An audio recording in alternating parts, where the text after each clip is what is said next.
നമസ്കാരം. തദ്ദേശകം വാർത്താ ചാനലിലേക്ക് സ്വാഗതം. ഞാൻ ദിമിത്രോ. എല്ലാ പ്രേക്ഷകർക്കും തദ്ദേശകം വാർത്താ ചാനലിന്റെ ഹൃദയം നിറഞ്ഞ ഓണാശംസകൾ.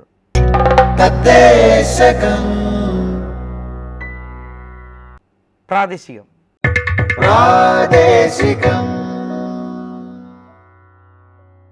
തൃശൂർ ജില്ലാതല അദാലത്ത് തദ്ദേശ സ്വയംഭരണ എക്സൈസ് വകുപ്പ് മന്ത്രി എം.പി. രാജേഷ് ഉദ്ഘാടനം ചെയ്തു.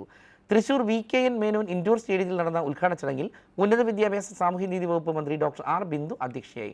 Thrissur mayor M K. വർഗീസ്, എം.എൽ.എമാരായ P. Balachandran, V R. Sunilkumar, N K. Akbar, E T. Tyson master, ജില്ലാ panchayat president V S. Prince, deputy mayor M L. Rosy, ജില്ലാ കളക്ടർ അർജുൻ പാണ്ഡ്യൻ, തദ്ദേശ സ്വയംഭരണ വകുപ്പ് നഗരം director Sooraj Shaji, Kila director general A. Nizamuddin IAS, തദ്ദേശ സ്വയംഭരണ വകുപ്പ് chief engineer K. G. Sandeep തുടങ്ങിയവർ പങ്കെടുത്തു.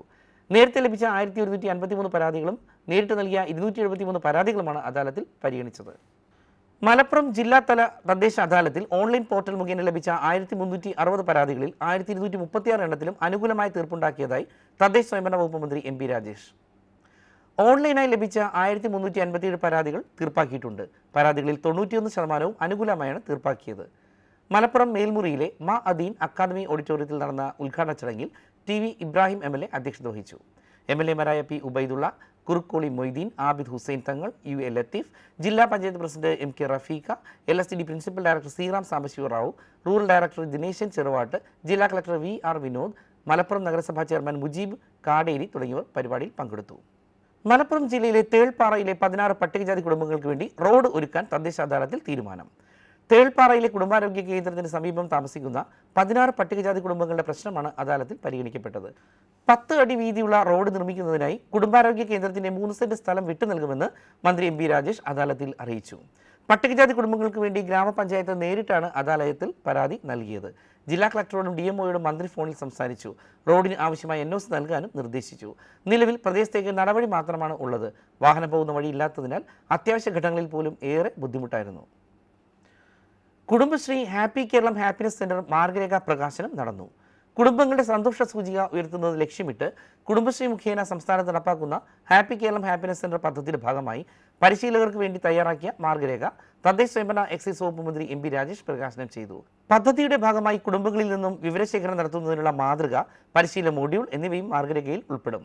Kudumbashree director K S. Bindu, programme officer doctor B. Sreejith, state assistant programme manager Krishnakumari, editorial assistant Asha Panicker തുടങ്ങിയവർ പരിപാടിയിൽ പങ്കെടുത്തു. Kila college of decentralisation and local ഗവേണൻസിൽ 4 വർഷത്തെ ബിരുദ കോഴ്സുകൾക്ക് തുടക്കമായി.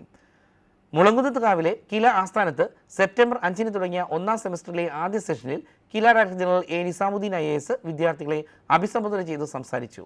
Rural development and governance, gender and development studies തുടങ്ങിയ വിഷയങ്ങളിലാണ് കാലിക്കറ്റ് സർവകലാശാലയുമായി അഫിലിയേറ്റ് ചെയ്തിട്ടുള്ള കോഴ്സുകൾ തുടങ്ങിയിട്ടുള്ളത്. Principal doctor S. Sreekumar, deputy director doctor KPN Amritha, assistant director KP Unnikrishnan, KILA accounts officer Divya Dominic, ലെക്ചർമാരായ doctor Monish Jose, doctor Vineetha, KU Sukanya, RI Rismiya, KILA assistant librarian doctor Manju തുടങ്ങിയവർ സംസാരിച്ചു. കിലയുടെ ആഭിമുഖ്യത്തിൽ ചിറ്റുമല ബ്ലോക്കിലെ ബഡ് സ്കൂൾ അധ്യാപകർക്കും വിദ്യാർത്ഥികൾക്കുമായി നെറ്റിപ്പട്ടം, പേപ്പർ ബാഗ്, ആഭരണ നിർമ്മാണ പരിശീലനം നൽകി. കൊട്ടാരക്കില കില CSCD സെന്ററിന്റെ നേതൃത്വത്തിലായിരുന്നു പരിശീലനം. പനയം ഗ്രാമപഞ്ചായത്ത് ഹാളിൽ സംഘടിപ്പിച്ച പരിശീലനം ഗ്രാമപഞ്ചായത്ത് പ്രസിഡന്റ് ഡോക്ടർ K. രാജശേഖരൻ ഉദ്ഘാടനം ചെയ്തു. വൈസ് പ്രസിഡന്റ് ജലജ രമേശ്, പഞ്ചായത്ത് അംഗങ്ങൾ, KILA CSCD senior lecturer Baburaj, panchayat secretary Joseph, KILA ഫാക്കൽറ്റിമാരായ Manoj RS, Sameera R, CDS chairperson Ashadevi തുടങ്ങിയവർ സംസാരിച്ചു. മുഖ്യമന്ത്രിയുടെ 12 കർമ്മ പരിപാടികളുടെ ഭാഗമായി തൃശൂർ ജില്ലാ കളക്ടറേറ്റ് അങ്കണത്തിൽ നിർമ്മാണം പൂർത്തീകരിച്ച ടേക്ക് എ ബ്രേക്ക് പൊതുജനങ്ങൾക്കായി തുറന്നുകൊടുത്തു. ജില്ലാ പഞ്ചായത്ത് പ്രസിഡന്റ് V.S. പ്രിൻസ്, ജില്ലാ കളക്ടർ അർജുൻ പാണ്ഡ്യൻ എന്നിവർ സംയുക്തമാണ് ടേക്ക് എ ബ്രേക്ക് വിശ്രമ കേന്ദ്രം പൊതുജനങ്ങൾക്കായി തുറന്നുകൊടുത്തത്. 2 നിലകളിലായി നിർമ്മിച്ചിട്ടുള്ള കേന്ദ്രത്തിന്റെ മുകൾ നിലയിൽ ടീ, സ്നാക്സ്, പാർസൽ ഭക്ഷണം തുടങ്ങിയവ നൽകുന്നതിനുള്ള ക്യാൻറ്റീനും താഴെ പ്രീമിയം വിഭാഗങ്ങളിലുള്ള പെയ്ഡ് ശുചിമുറികളുമാണ് ഒരുക്കിയിരിക്കുന്നത്. ഒളവണ്ണയിൽ ആയുഷ് വയോജന മെഡിക്കൽ ക്യാമ്പ് സംഘടിപ്പിച്ചു. പന്തിരാങ്കാവ് ശ്രീകൃഷ്ണ മന്ദിരത്തിൽ സംഘടിപ്പിച്ച ക്യാമ്പ് ഗ്രാമപഞ്ചായത്ത് പ്രസിഡന്റ് P. ശാരദി ഉദ്ഘാടനം ചെയ്തു. കേരള സർക്കാർ ആയുഷ് വകുപ്പും നാഷണൽ ആയുഷ് മിഷനും സഹകരിച്ചാണ് മുതിർന്നവർക്കായി മെഡിക്കൽ ക്യാമ്പ് ഒരുക്കിയത്. Doctor Gracy, doctor Seema, doctor Jayaprabha, doctor മേഘന തുടങ്ങിയവർ ക്യാമ്പിന് നേതൃത്വം നൽകി. പഞ്ചായത്ത് വികസന standing committee chairman Sindhu M. അധ്യക്ഷത വഹിച്ചു. ആരോഗ്യ വിദ്യാഭ്യാസ standing committee chairman Baburajan P. സ്വാഗതവും ward member Dhaneesh Kumar K. നന്ദിയും പറഞ്ഞു. ക്ഷേമകാര്യ standing committee chairman Mini P., ward മെമ്പർമാരായ V. ജയദേവൻ, ഹസീന അസീസ്, റാഹില MA എന്നിവർ ആശംസകൾ അറിയിച്ചു. കേരള ഡെവലപ്മെന്റ് ഇന്നോവേറ്റീവ് സ്ട്രാറ്റജിക് കൗൺസിലിന്റെയും സമഗ്ര ശിക്ഷാ കേരളയുടെയും സംയുക്ത ആഭിമുഖ്യത്തിൽ ഹൈസ്കൂൾ ഹയർ സെക്കൻഡറി വിദ്യാർത്ഥികൾക്കായുള്ള നൂതനാശയ ശില്പശാല സംഘടിപ്പിച്ചു. മലപ്പുറം BRC ഹാളിൽ നടന്ന ശില്പശാലയിൽ പരപ്പനങ്ങാടി, മലപ്പുറം ഉപജില്ലകളിൽ നിന്നുള്ള വിദ്യാർത്ഥികളാണ് പങ്കെടുത്തത്. ശില്പശാല മലപ്പുറം നഗരസഭാ വിദ്യാഭ്യാസ standing committee chairman PK Abdul Hakeem ഉദ്ഘാടനം ചെയ്തു. BPC P മുഹമ്മദ് അലി അധ്യക്ഷത വഹിച്ചു. AEO ജോസ് പി ജോസഫ് പരിശീലന വിശദാംശങ്ങൾ നൽകി. കിലയുടെ കൊട്ടാരക്കര CSCD സെന്ററിൽ ഓണക്കാല പച്ചക്കറികളുടെ ആദ്യഘട്ട വിളവെടുപ്പും വിൽപ്പനയും നടന്നു. പാവൽ, പയർ, കോവൽ, പടവലം, വെള്ളരി, ചീര തുടങ്ങിയ ഇനങ്ങളാണ് വിളവെടുത്തത്. ഓണത്തിന് മുൻപായി കൂടുതൽ ഇനം പച്ചക്കറികളും പൂക്കളും വിപണിയിൽ എത്തിക്കാനാണ് ലക്ഷ്യമിടുന്നത്. ചാലക്കുടി താലൂക്കിലെ മറ്റത്തൂർ ഗ്രാമപഞ്ചായത്തിൽ ചൊക്കനയിലുള്ള ശാസ്താപൂവം ആദിവാസി നഗറിലെ സഞ്ചരിക്കുന്ന റേഷൻ കടയുടെ ഉദ്ഘാടനം ഭക്ഷ്യപൊതുവിതരണ വകുപ്പ് മന്ത്രി GR അനിൽ നിർവഹിച്ചു. ജില്ലയിൽ ആകെ 14 ആദിവാസി നഗറുകളിലായി 417 കുടുംബങ്ങൾക്ക് സഞ്ചരിക്കുന്ന റേഷൻ കട വഴി റേഷൻ വിഹിതം നൽകുന്നുണ്ട്. ശാസ്താപൂവം കമ്മ്യൂണിറ്റി ഹാളിൽ നടന്ന ചടങ്ങിൽ KK രാമചന്ദ്രൻ MLA അധ്യക്ഷത വഹിച്ചു. തൃശൂർ ജില്ലാ പഞ്ചായത്ത് പ്രസിഡന്റ് VS പ്രിൻസ് മുഖ്യാതിഥിയായി. മറ്റത്തൂർ ഗ്രാമപഞ്ചായത്ത് പ്രസിഡന്റ് അശ്വതി VB, വിവിധ പഞ്ചായത്ത് പ്രതിനിധികളും വിവിധ രാഷ്ട്രീയ പാർട്ടി പ്രതിനിധികളും പങ്കെടുത്തു. ചടങ്ങിന് തൃശൂർ ജില്ലാ സപ്ലൈ ഓഫീസർ PR ജയചന്ദ്രൻ സ്വാഗതവും Chalakudy taluk supply officer Simon Jose നന്ദിയും പറഞ്ഞു. കുടുംബശ്രീ ജില്ലാ മിഷന്റെ നേതൃത്വത്തിൽ വനിതകൾക്കായി നടപ്പാക്കുന്ന ധീരം സ്വയം പ്രതിരോധ പരിശീലന പരിപാടിയുടെ പ്രചരണാർത്ഥം സംഘടിപ്പിക്കുന്ന കലാജാഥയ്ക്ക് തുടക്കമായി. കുടുംബശ്രീയുടെ രംഗശ്രീ കലാ ടീമിന്റെ നേതൃത്വത്തിൽ മോഡൽ CDSകൾ കേന്ദ്രീകരിച്ചാണ് കലാജാഥ നടക്കുന്നത്. കലാജാഥ പര്യടനത്തിന്റെ മലപ്പുറം ജില്ലാതല ഉദ്ഘാടനം ആനക്കയത്ത് ഗ്രാമപഞ്ചായത്ത് പ്രസിഡന്റ് അഡോട്ടം ചന്ദ്രൻ നിർവഹിച്ചു. ഗ്രാമപഞ്ചായത്ത് വിദ്യാഭ്യാസ standing committee chairman Muhammad Rasheed, CDS chairperson Najeera, Kudumbashree ജില്ലാ പ്രോഗ്രാം മാനേജർ റൂബി രാജ് തുടങ്ങിയവർ പങ്കെടുത്തു. ആദ്യ ദിവസം ആനക്കയം, എടവണ്ണ, അമരമ്പലം ഗ്രാമപഞ്ചായത്തുകളിലാണ് കലാജാഥ പര്യടനം നടത്തിയത്. കേരള നോളജ് ഇക്കോണമി മിഷനുമായി ചേർന്ന് കണ്ണൂരിലെ അരീക്കോട് നിയോജക മണ്ഡലത്തിൽ നടപ്പിലാക്കുന്ന പ്രത്യേക തൊഴിൽ പദ്ധതിയുടെ സംഘാടക സമിതി രൂപീകരിച്ചു. യോഗത്തിൽ KV സുമേഷ് MLA അധ്യക്ഷത വഹിച്ചു. Kerala knowledge economy mission director doctor PS Sreekala പദ്ധതി വിശദീകരിച്ചു. Mission regional programme manager Diana Thankachan, Kannur ജില്ലാ പഞ്ചായത്ത് സ്ഥിരം സമിതി അധ്യക്ഷ advocate T Sarala, Kannur block panchayat president KC Jeesha, ഗ്രാമപഞ്ചായത്ത് പ്രസിഡന്റുമാർ, ഉദ്യോഗസ്ഥർ എന്നിവർ സംബന്ധിച്ചു. ഒന്നാം ഘട്ട നവീകരണം പൂർത്തിയാക്കിയ കൊണ്ടോട്ടി എടവണ്ണപ്പാറ അരീക്കോട് റോഡിന്റെ ഉദ്ഘാടനം പൊതുമരാമത്ത് ടൂറിസം വകുപ്പ് മന്ത്രി PA മുഹമ്മദ് റിയാസ് നിർവഹിച്ചു. കിഫ്ബി ഫണ്ടിൽ നിന്ന് 61.55 കോടി രൂപ ചെലവിൽ നവീകരിച്ച പാതയാണ് ഇത്. എടവണ്ണപ്പാറ അങ്ങാടി പരിസരത്ത് നടന്ന ഉദ്ഘാടന ചടങ്ങിൽ TV ഇബ്രാഹിം MLA അധ്യക്ഷനായി. ET മുഹമ്മദ് ബഷീർ MP മുഖ്യാതിഥിയായി. കൊണ്ടോട്ടി നഗരസഭാ chairperson Nitha Shaheer CA, Kondotty block panchayat president K Bindu, Areekode block panchayat president P Rukhiya Shamsu, Cheekode ഗ്രാമപഞ്ചായത്ത് പ്രസിഡന്റ് എളങ്കയിൽ മുംതാസ്, മുതുവല്ലൂർ ഗ്രാമപഞ്ചായത്ത് പ്രസിഡന്റ് PK ബാബുരാജ്, വാഴക്കാട് ഗ്രാമപഞ്ചായത്ത് പ്രസിഡന്റ് PK റഫീഖ് അഫ്സൽ, അരീക്കോട് ഗ്രാമപഞ്ചായത്ത് പ്രസിഡന്റ് നൌഷർ കല്ലട, ജനപ്രതിനിധികൾ, Kerala road fund board project director Ashok Kumar തുടങ്ങിയവർ സംബന്ധിച്ചു. വിദ്യാഭ്യാസ കായിക മേഖലകളിൽ ഉന്നത വിജയം നേടിയവർക്ക് മത്സ്യത്തൊഴിലാളി ക്ഷേമനിധി ബോർഡിന്റെ ആഭിമുഖ്യത്തിൽ നൽകുന്ന പ്രോത്സാഹന ക്യാഷ് അവാർഡ് വിതരണം ചെയ്തു. തിരൂർ തുഞ്ചത്തെഴുത്തച്ഛൻ മലയാള സർവകലാശാല ഓഡിറ്റോറിയത്തിൽ നടന്ന ചടങ്ങിൽ കുറുക്കോളി മൊയ്തീൻ MLA അവാർഡ് വിതരണം ഉദ്ഘാടനം ചെയ്തു. ചടങ്ങിൽ മത്സ്യബോർഡ് ചെയർമാൻ കൂട്ടായി ബഷീർ അധ്യക്ഷത വഹിച്ചു. മലയാളം സർവകലാശാല വൈസ് ചാൻസലർ L സുഷമ വിശിഷ്ടാതിഥിയായിരുന്നു. Tirur block panchayat president advocate U Sainudheen, Vettom ഗ്രാമപഞ്ചായത്ത് പ്രസിഡന്റ് നൌഷാദ് നെല്ലാഞ്ചേരി, ബ്ലോക്ക് പഞ്ചായത്ത് അംഗം AP ഫൗസിയ നാസർ, ഗ്രാമപഞ്ചായത്ത് അംഗം K റിയാസ് ബാബു, മത്സ്യഫെഡ് ബോർഡ് അംഗം PP സെയ്തലവി, മത്സ്യബോർഡ് കോഴിക്കോട് മേഖല എക്സിക്യൂട്ടീവ് P രഞ്ജിനി, വിവിധ രാഷ്ട്രീയ പാർട്ടി പ്രതിനിധികൾ തുടങ്ങിയവർ സംബന്ധിച്ചു. മത്സ്യബോർഡ് ജൂനിയർ എക്സിക്യൂട്ടീവ് TP ശോഭിഷ് റിപ്പോർട്ട് അവതരിപ്പിച്ചു. തുടർന്ന് നടന്ന ലഹരി വിരുദ്ധ ബോധവൽക്കരണ ക്ലാസ്സിന് excise preventive officer P Biju നേതൃത്വം നൽകി. 140 കുട്ടികൾക്കായി 6,32,000 രൂപയാണ് ചടങ്ങിൽ വിതരണം ചെയ്തത്. പത്തനംതിട്ട ജില്ലയിലെ അയിരൂർ സർക്കാർ ഹയർ സെക്കൻഡറി സ്കൂളിൽ പുതിയതായി ജില്ലാ പഞ്ചായത്ത് നിർമ്മിച്ചു നൽകിയ കെട്ടിടോദ്ഘാടനം പൊതുവിദ്യാഭ്യാസ വകുപ്പ് മന്ത്രി V ശിവൻകുട്ടി നിർവഹിച്ചു. 1 കോടി രൂപ ചെലവിട്ടാണ് ജില്ലാ പഞ്ചായത്ത് കെട്ടിടം പണികഴിപ്പിച്ചത്. പ്രമോദ് നാരായണൻ MLA അധ്യക്ഷനായി. പ്രീ പ്രൈമറി വിദ്യാർത്ഥികൾക്കായി സ്റ്റാർസ് പദ്ധതി പ്രകാരം ഒരുക്കിയ വർണ്ണക്കൂടാരത്തിന്റെ ഉദ്ഘാടനം ജില്ലാ പഞ്ചായത്ത് പ്രസിഡന്റ് രാജി P രാജപ്പൻ നിർവഹിച്ചു. ജില്ലാ പഞ്ചായത്ത് ആരോഗ്യ വിദ്യാഭ്യാസ standing committee chairman R Ajaykumar, panchayat അംഗം സാറ തോമസ്, അയിരൂർ ഗ്രാമപഞ്ചായത്ത് പ്രസിഡന്റ് അമ്പിളി പ്രഭാകരൻ നായർ, മറ്റ് ജനപ്രതിനിധികൾ, principal Anil M George, head master K Jayakumar തുടങ്ങിയവർ പങ്കെടുത്തു. കേരളത്തെ മാലിന്യമുക്ത സംസ്ഥാനമായി പ്രഖ്യാപിക്കുന്നതിന്റെ ഭാഗമായി എറണാകുളം ജില്ലയിൽ ജനകീയ ക്യാമ്പയിൻ ഒരുക്കങ്ങൾ ആരംഭിച്ചു. ജില്ലാ പഞ്ചായത്ത് പ്രസിഡന്റ് മനോജ് മുത്തേടന്റെ അധ്യക്ഷതയിൽ കളക്ടറേറ്റിൽ ചേർന്ന യോഗത്തിൽ ജില്ലാ കളക്ടർ NSK ഉമേഷ് വിഷയാവതരണം നടത്തി.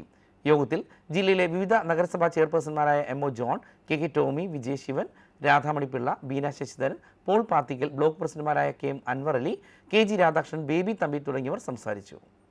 ആലപ്പുഴയിൽ ജില്ലാ സാക്ഷരതാ മിഷന്റെ നേതൃത്വത്തിൽ ലോക സാക്ഷരതാ ദിനം ആഘോഷിച്ചു. H സലാം MLA ഉദ്ഘാടനം ചെയ്തു. ജില്ലാ പഞ്ചായത്ത് പ്രസിഡന്റ് KG രാജേശ്വരി അധ്യക്ഷത വഹിച്ചു. ജില്ലാ പഞ്ചായത്ത് അംഗം R റിയാസ് സാക്ഷരതാ ദിന സന്ദേശം നൽകി. തദ്ദേശ സ്വയംഭരണ വകുപ്പ് അസിസ്റ്റന്റ് ഡയറക്ടർ CK ഷിബു, സാക്ഷരതാ mission coordinator Kochurani Mathew, assistant coordinator S Lekha, വിവിധ തദ്ദേശ സ്വയംഭരണ സ്ഥാപനങ്ങളിലെ പ്രേരക്മാർ, 10ാം തരം ഹയർ സെക്കൻഡറി പഠിതാക്കൾ തുടങ്ങിയവർ പങ്കെടുത്തു. മാലിന്യമുക്ത നവകേരളം ജനകീയ ക്യാമ്പയിൻ ആലപ്പുഴ ജില്ലാ നിർവഹണ സമിതി രൂപീകരിച്ചു. ജില്ലാ പഞ്ചായത്ത് പ്രസിഡന്റ് ചെയർപേഴ്സണും കളക്ടർ കൺവീനറുമായ ജില്ലാ നിർവഹണ സമിതിയുടെ പ്രവർത്തനങ്ങളുടെ ഏകോപന ചുമതല ഹരിത കേരള മിഷനും ADM-ഉം ചേർന്ന് നിർവഹിക്കും. നിർവഹണ സമിതി രൂപീകരണത്തിനായി ജില്ലാ പഞ്ചായത്ത് ഹാളിൽ നടന്ന യോഗത്തിൽ ജില്ലാ പഞ്ചായത്ത് പ്രസിഡന്റ് KG രാജേശ്വരി അധ്യക്ഷതയായി. ജില്ലാ കളക്ടർ അലക്സ് വർഗീസ്, ജില്ലാ panchayat vice president NS Sivaprasad എന്നിവർ പങ്കെടുത്തു. ചക്കിട്ടപ്പാറ ഗ്രാമപഞ്ചായത്ത് മാലിന്യമുക്ത നവകേരളം 2.0 ഗ്രാമപഞ്ചായത്ത് തല ശില്പശാല സംഘടിപ്പിച്ചു. ഗ്രാമപഞ്ചായത്ത് പ്രസിഡന്റ് K. സുനിൽ ഉദ്ഘാടനം ചെയ്തു. വൈസ് പ്രസിഡന്റ് ചിപ്പി മനോജ് അധ്യക്ഷയായി. ശുചിത്വ മിഷൻ ജില്ലാ കോർഡിനേറ്റർ M. ഗൗതമൻ KAS മുഖ്യാതിഥിയായി. ആരോഗ്യ വിദ്യാഭ്യാസ സ്റ്റാൻഡിംഗ് കമ്മിറ്റി ചെയർമാൻ ശ്രീജിത്ത് സ്വാഗതം പറഞ്ഞു. പഞ്ചായത്ത് അവലോകന പ്രസന്റേഷൻ VO രജിൻ അവതരിപ്പിച്ചു. അസിസ്റ്റന്റ് സെക്രട്ടറി സീന TP നന്ദി പറഞ്ഞു.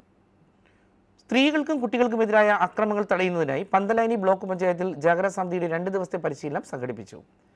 ചേമഞ്ചേരി പഞ്ചായത്ത് പ്രസിഡന്റ് സതി കിഴക്കിൽ ഉദ്ഘാടനം ചെയ്തു. ചേമഞ്ചേരി പഞ്ചായത്ത് ഹാളിൽ നടന്ന ജാഗ്രതാ സമിതി പരിശീലനത്തിൽ ചേമഞ്ചേരി, ചെങ്ങോട്ടുകാവ്, അത്തോളി, അരിക്കുളം, മൂടാടി ഗ്രാമപഞ്ചായത്തുകളിൽ നിന്നും ജാഗ്രതാ സമിതി കൺവീനർമാരും ICD സൂപ്പർവൈസർമാരും ജാഗ്രതാ സമിതി അംഗങ്ങളും പങ്കെടുത്തു. സമഗ്ര ശിക്ഷ കേരളം ഹയർ സെക്കൻഡറി വിദ്യാർത്ഥികൾക്കായി നടപ്പിലാക്കുന്ന സ്കാഫോൾഡ് സ്ക്രീനിംഗ് ക്യാമ്പ് തുടങ്ങി. കണ്ണൂർ ജില്ലാ പഞ്ചായത്ത് പ്രസിഡന്റ് PP ദിവ്യ ഉദ്ഘാടനം ചെയ്തു. സമഗ്ര ശിക്ഷ ജില്ലാ പ്രോജക്ട് കോർഡിനേറ്റർ EC വിനോദ് അധ്യക്ഷനായി. ജില്ലാ programme officer doctor KV Deepesh, TP Ashokan, doctor Dinesh Kumar Eramam, R Reeja, Dheeraj Dileep എന്നിവർ സംസാരിച്ചു. ജില്ലാ പ്രോഗ്രാം ഓഫീസർ രാജേഷ് കടന്നപ്പള്ളി സ്വാഗതവും MV ഉമേഷ് നന്ദിയും പറഞ്ഞു. തിരഞ്ഞെടുത്ത കുട്ടികൾക്ക് അക്കാദമിക്, സാമൂഹികവും സാമ്പത്തികവുമായ പിന്തുണ ഉറപ്പാക്കുകയാണ് സ്കാഫോൾഡ് ലക്ഷ്യമിടുന്നത്. 2 വർഷക്കാലം വിവിധ മേഖലകളിൽ ക്യാമ്പുകൾ, പഠനയാത്ര, കരിയർ നൈപുണ്യ പ്രവർത്തനങ്ങൾ എന്നിവ സംഘടിപ്പിക്കും. വരവൂർ ഗ്രാമപഞ്ചായത്തിന്റെയും കൃഷി വകുപ്പിന്റെയും സഹകരണത്തോടെ തളി മഹാദേവ ക്ഷേത്രത്തിൽ ചെണ്ടുമല്ലി കൃഷി വിളവെടുത്തു. വരവൂർ ഗ്രാമപഞ്ചായത്ത് പ്രസിഡന്റ് PP സുനിത വിളവെടുപ്പ് ഉദ്ഘാടനം ചെയ്തു. 50 സെന്റ് സ്ഥലത്താണ് മഞ്ഞയും ഓറഞ്ച് നിറത്തിലുള്ള ചെണ്ടുമല്ലി കൃഷി ചെയ്തത്. ചടങ്ങിൽ ക്ഷേത്രം പ്രസിഡന്റ് M. സുബ്രഹ്മണ്യൻ മൂസദ് അധ്യക്ഷനായി. ഗ്രാമപഞ്ചായത്ത് അംഗം V. Sakeena, CK Vinod, secretary CK Madhavan Nair, Varavoor ഗ്രാമപഞ്ചായത്ത് അസിസ്റ്റന്റ് സെക്രട്ടറി MK ആൽഫ്രഡ്, കൃഷി അസിസ്റ്റന്റ് NJ ജോഷി, ക്ഷേത്രം ഖജാൻജി കൃഷ്ണൻ നമ്പൂതിരിപ്പാട് തുടങ്ങിയവർ പങ്കെടുത്തു. കാർഷിക വികസന കർഷകക്ഷേമ വകുപ്പിന് കീഴിൽ കോടൂർ താണിക്കലിൽ ആരംഭിച്ച ഫാർമേഴ്സ് പ്രൊഡ്യൂസർ ഓർഗനൈസേഷൻ FPO വിപണന കേന്ദ്രത്തിന്റെയും മൂല്യവർദ്ധന യൂണിറ്റിന്റെയും ഉദ്ഘാടനം P. ഉബൈദുള്ള MLA നിർവഹിച്ചു. ചടങ്ങിൽ Malappuram block panchayat president advocate Karat Abdurahiman അധ്യക്ഷത വഹിച്ചു. ജില്ലാ ആത്മ പ്രോജക്ട് ഡയറക്ടർ പ്രകാശ് പുത്തൻമഠത്തിൽ പദ്ധതി വിശദീകരണം നടത്തി. ഗ്രാമപഞ്ചായത്ത് പ്രസിഡന്റുമാരായ Rabiya Cholakkal Kodur, Ismail master Pookkottu, Malappuram block panchayat vice president Rajula Pelathodi, block വികസന standing committee chairman Muhammad Ali master, block panchayat അംഗങ്ങൾ തുടങ്ങിയവർ സംസാരിച്ചു. പ്രാദേശികം അവസാനിക്കുന്നു.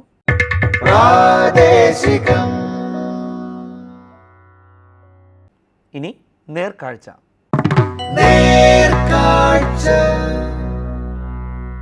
കണ്ണൂർ ജില്ലയിലെ കല്യാശ്ശേരി ബ്ലോക്കിലെ ചെറുകുന്ന് ഗ്രാമപഞ്ചായത്തിന്റെ ശുചിത്വവും ഹരിതാഭവുമായ ഗ്രാമം എന്ന നിലയിലുള്ള പ്രവർത്തനം കാണാം. ചെറുകുന്ന് ഗ്രാമപഞ്ചായത്ത് കണ്ണൂർ ജില്ലയിലെ കണ്ണൂർ താലൂക്കിലെ കല്യാശ്ശേരി ബ്ലോക്കിൽ ഉൾപ്പെടുന്ന ചെറുകുന്ന് ഗ്രാമപഞ്ചായത്തിന്റെ വിസ്തീർണം 15.37 ചതുരശ്ര കിലോമീറ്ററാണ്. പഞ്ചായത്തിന്റെ വടക്ക് പഴയങ്ങാടി പുഴയും കിഴക്ക് കണ്ണപുരം ഗ്രാമപഞ്ചായത്ത്, കുറ്റിക്കോൽ പുഴ എന്നിവയും തെക്ക് കണ്ണപുരം ഗ്രാമപഞ്ചായത്തും പടിഞ്ഞാറ് മാട്ടൂൽ പുഴ എന്നിവയും അതിരിടുന്നു.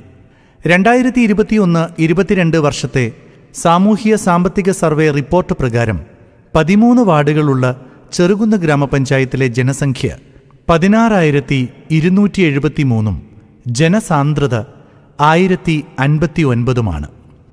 ശുചിത്വവും ഹരിതാഭവുമായ ഗ്രാമം. ഗ്രാമപഞ്ചായത്തിലെ എല്ലാ വീടുകളിൽ നിന്നുമുള്ള അജൈവ മാലിന്യം തരംതിരിച്ച് ശേഖരിക്കുന്നതിന് 2017 മുതൽ തന്നെ ഹരിതകർമ്മസേന പ്രവർത്തിച്ചു വരുന്നുണ്ട്. ഗ്രാമപഞ്ചായത്തിലെ 97% വീടുകളിൽ നിന്നും സ്ഥാപനങ്ങളിൽ നിന്നും തരംതിരിച്ച് ശേഖരിക്കുന്ന അജൈവ പ്ലാസ്റ്റിക് മാലിന്യങ്ങൾ MCFൽ സൂക്ഷിക്കുകയും ക്ലീൻ കേരള കമ്പനിക്ക് കൈമാറി വരുന്നുമുണ്ട്. ഹരിതകർമ്മസേനയുടെ പ്രവർത്തനം ലഘൂകരിക്കുന്നതിന് മുച്ചക്രവാഹനം, വെയിങ് മെഷീൻ, ബെയിലിംഗ് മെഷീൻ, വാർഡുകളിൽ മിനി MCF എന്നിവ ഏർപ്പെടുത്താൻ സാധിച്ചിട്ടുണ്ട്. വീടുകളിൽ നിന്നും മാലിന്യങ്ങൾ ശേഖരിക്കുന്ന അവസരത്തിൽ തന്നെ ശേഖരിക്കുന്ന മാലിന്യത്തിൻ്റെ അളവ്, യൂസർ ഫീ എന്നിവ കൃത്യതയോടും സുതാര്യതയോടും കൂടി രേഖപ്പെടുത്തുന്നതിനും സേനയുടെ പ്രവർത്തനം മോണിറ്റർ ചെയ്യുന്നതിനും സ്മാർട്ട് ഗാബേജ് മോണിറ്ററിംഗ് സിസ്റ്റം എന്ന ഡിജിറ്റൽ മൊബൈൽ ആപ്ലിക്കേഷൻ സംവിധാനം കേന്ദ്ര ധനകാര്യ കമ്മീഷൻ ഗ്രാന്റ് ഉപയോഗിച്ച് നടപ്പിൽ വരുത്തിയിട്ടുണ്ട്. ഇതിൻ്റെ ഭാഗമായി മുഴുവൻ വീടുകളിലും സ്ഥാപനങ്ങളിലും QR കോഡ് പതിപ്പിച്ചിട്ടുണ്ട്. ഹരിത കേരളം മിഷന്റെ സഹായത്തോടെ സ്വാഭാവിക വനമാതൃകകൾ സൃഷ്ടിക്കുക എന്ന ലക്ഷ്യത്തോടെ 3 പച്ചത്തുരുത്തുകൾ നിർമ്മിക്കാൻ നമുക്ക് സാധിച്ചിട്ടുണ്ട്. എല്ലാ വാർഡുകളിലും പച്ചത്തുരുത്ത് നിർമ്മിക്കാനാണ് പഞ്ചായത്ത് ലക്ഷ്യമിടുന്നത്. എല്ലാ വീട്ടിലും ടോയ്ലറ്റ് സൗകര്യം ഏർപ്പെടുത്തി വെളിയിട വിസർജ്യ വിമുക്ത ഗ്രാമം എന്ന ലക്ഷ്യം കൈവരിക്കാൻ സാധിച്ചു. എല്ലാ സ്കൂളുകളിലും അംഗനവാടികളിലും മെച്ചപ്പെട്ട ടോയ്ലറ്റ് സൗകര്യം ഏർപ്പെടുത്തിയിട്ടുണ്ട്.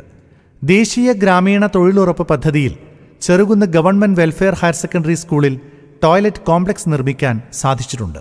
ദീർഘദൂര യാത്രക്കാർക്ക് വിശ്രമിക്കുന്നതിനും പ്രാഥമിക കൃത്യങ്ങൾ നിർവഹിക്കുന്നതിനും വേണ്ട മുഖ്യമന്ത്രിയുടെ 12 ദിന കർമ്മ പരിപാടിയിൽ ഉൾപ്പെടുത്തി കേന്ദ്ര ധനകാര്യ കമ്മീഷൻ ഗ്രാന്റ് ചെലവഴിച്ച് ടേക്ക് എ ബ്രേക്ക് എന്ന പേരിൽ വഴിയോര വിശ്രമ കേന്ദ്രം സ്ഥാപിക്കാനും സാധിച്ചിട്ടുണ്ട്. ഇതുകൂടാതെ ഒരു പൊതു ടോയ്ലറ്റും നിർമ്മിച്ചിട്ടുണ്ട്. കുട്ടികളിൽ ശുചിത്വബോധം വളർത്തുന്നതിനും സ്കൂൾ പരിസരം ശുചിയായി സൂക്ഷിക്കുന്നതിനും 8 സ്കൂളുകളിൽ കലക്ടേഴ്സ് അറ്റ് സ്കൂൾ പദ്ധതി വഴി 32 ബിന്നുകൾ വിതരണം ചെയ്തു.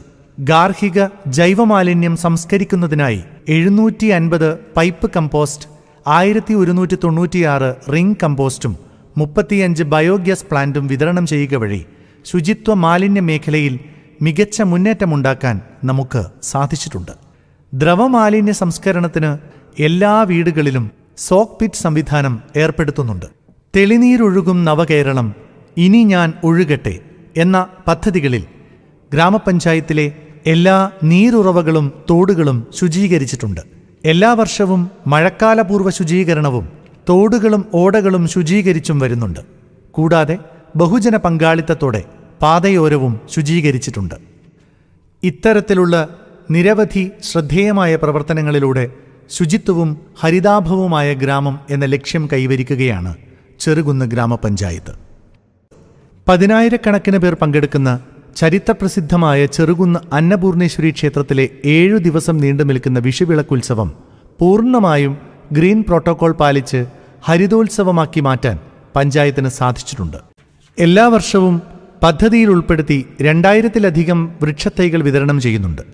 കൂടാതെ ജൂൺ 5 ലോക പരിസ്ഥിതി ദിനത്തിൽ പഞ്ചായത്തിന്റെ നേതൃത്വത്തിൽ കുടുംബശ്രീ, യുവജന സംഘടനകൾ, വായനശാലകൾ, സന്നദ്ധ സംഘടനകൾ എന്നിവരെയെല്ലാം ഏകോപിപ്പിച്ചുകൊണ്ട് വൃക്ഷത്തൈകൾ വെച്ചുപിടിപ്പിക്കുകയും മുൻ വർഷങ്ങളിൽ നട്ടവ പരിപാലിക്കുകയും ചെയ്തു വരുന്നുണ്ട്. ഊർജ്ജ സംരക്ഷണത്തിന്റെയും ഫിലമെന്റ് രഹിത പഞ്ചായത്ത് എന്ന ലക്ഷ്യം കൈവരിക്കുന്നതിന്റെയും ഭാഗമായി നിലാവ് പദ്ധതിയിൽ ഉൾപ്പെടുത്തി 2021-22 സാമ്പത്തിക വർഷത്തിൽ 500 LED തെരുവ് വിളക്കുകളും ഉജാല പദ്ധതിയിൽ ഉൾപ്പെടുത്തി വീടുകളിൽ LED ബൾബുകളും വിതരണം ചെയ്തിട്ടുണ്ട്. പൊതുകവലകൾ, പൊതുശ്മശാനങ്ങൾ, പ്രധാന റോഡുകൾ എന്നിവിടങ്ങളിൽ സോളാർ വിളക്കുകൾ സ്ഥാപിക്കുക വഴി ഫിലമെന്റ് രഹിത ഗ്രാമം എന്ന ലക്ഷ്യം കൈവരിക്കാൻ പഞ്ചായത്തിന് സാധിച്ചിട്ടുണ്ട്. കാർബൺ ന്യൂട്രൽ പഞ്ചായത്ത് എന്ന സ്വപ്നം പൂർത്തീകരിക്കുന്നതോടെ സംസ്ഥാന തലത്തിൽ തന്നെ വേറിട്ട മാതൃക സൃഷ്ടിക്കുകയാണ് ചെറുകുന്ന് ഗ്രാമപഞ്ചായത്ത്. മലപ്പുറം ജില്ലയിലെ താനാളൂർ ഗ്രാമപഞ്ചായത്തിൽ സ്കൂൾ വിദ്യാർത്ഥികൾക്കായി ഏർപ്പെടുത്തിയ ഓടിയും ചാടിയും കായിക പദ്ധതിയുടെ വിശേഷങ്ങളിലേക്ക് പോകാം. താനാളൂർ ഗ്രാമപഞ്ചായത്തിലെ LP ക്ലാസ്സിലെ മുഴുവൻ കുട്ടികൾക്കും വേണ്ടി തയ്യാറാക്കിയ ഒരു കായിക പാഠ്യപദ്ധതിയാണ് ഓടിയും ചാടിയും. കോഴിക്കോട് മെഡിക്കൽ കോളേജിലെ കായിക വിഭാഗം തലവൻ ആയിരുന്ന ഡോക്ടർ ബിജു സാറിൻ്റെ നേതൃത്വത്തിലാണ് ഈ പദ്ധതി തയ്യാറാക്കിയത്.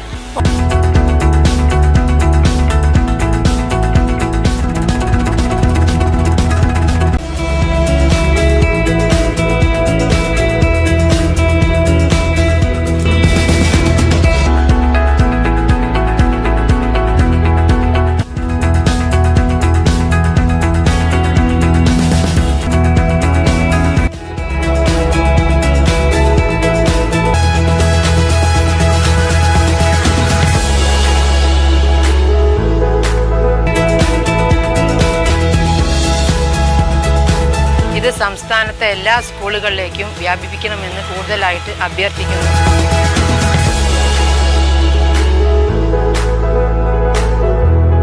നല്ല രസമുള്ള കളികളാണ്.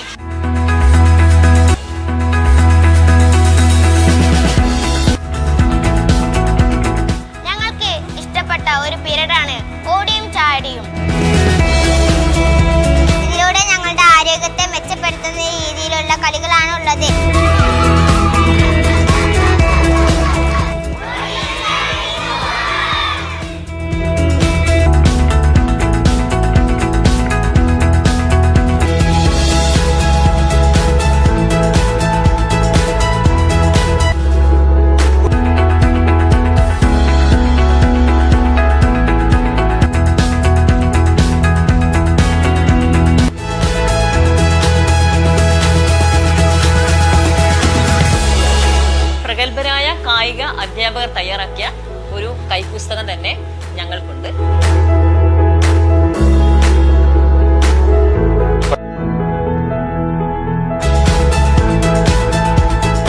ക്ലാസ്സുകളിലെ കുട്ടികൾക്കായി ആരംഭിച്ച പരിശീലന പരിപാടി ഞങ്ങൾക്കെല്ലാവർക്കും വളരെയധികം ഇഷ്ടപ്പെട്ടു.